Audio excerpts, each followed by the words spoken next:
Le truc que je tire, c'est un élément négatif, c'est Kurzawa. Mhm. Il y a des gestes, même dans un match d'entraînement, je dirais presque même plus dans un match d'entraînement, qui ne trompent pas et qui disent un peu qui tu es. Et Kurzawa, je le dis souvent, c'est un boulard pas possible depuis le PSG, et ça s'arrange pas. Il y a trois faits de jeu, trois moments dans la première mi-temps, ce qui est un match d'entraînement, mais qui montrent que le gars, d'abord, méprise l'adversaire. Il dit c'est un petit match à la con, au club africain, c'est bidon et tout. Donc il est dans la surface, et le mec fait un petit pont à un gars avec la semelle, en s'emmenant le ballon de la semelle. Évidemment, il ne suit pas derrière, c'est genre juste je fais le petit pont, ça a servi strictement à rien, ballon perdu derrière. Mais tenter ce geste-là comme ça, déjà, je trouve que c'est très méprisant et ça dit un peu qui t'es. 2 minutes après, il a un très bon ballon décalé sur le côté, il doit centrer et fait une espèce de centre frappant rupture qui est totalement hors de propos. Réussis ton centre comme il faut au lieu d'essayer de mettre une sorte de ballon délicieux qui aurait dû se déposer sur la tête à condition qu'il n'y ait pas de gardien, pas de défenseur, qu'il n'y ait personne, tu vois. Et troisième, encore Kurzawa. Ballon perdu avec nonchalance et passe complètement foireuse dans ses 30 mètres. Et ça donne le seul tir dangereux des Tunisiens avec le seul arrêt de Kevin Trapp. Voilà. Même si c'est au camp des loges, et si je suis l'entraîneur, je dis mais pour qui tu te prends, quoi ? Pour qui tu te prends ? Mais joue sérieusement.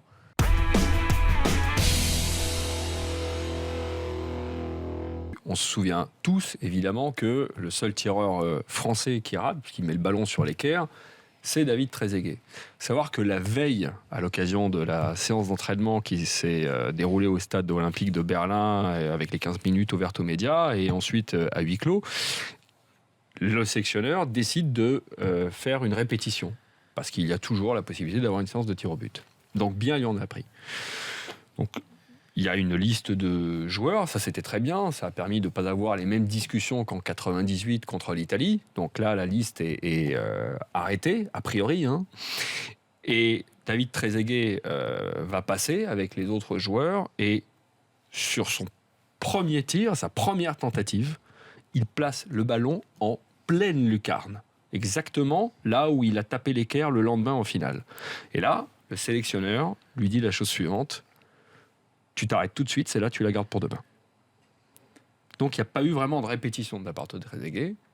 C'est un entraînement, on n'est pas à l'occasion de la finale, il n'est pas face à un gardien qui le connaît et que lui aussi connaît, mais je pense que c'est toujours un petit peu à l'avantage du gardien dans ces cas-là, et qui n'est pas n'importe quel gardien, en plus, on le sait tous. Mais le message était très clair: tu la gardes pour demain, t'arrêtes tout de suite, tu sors à la douche. Alors, tu vas à la douche.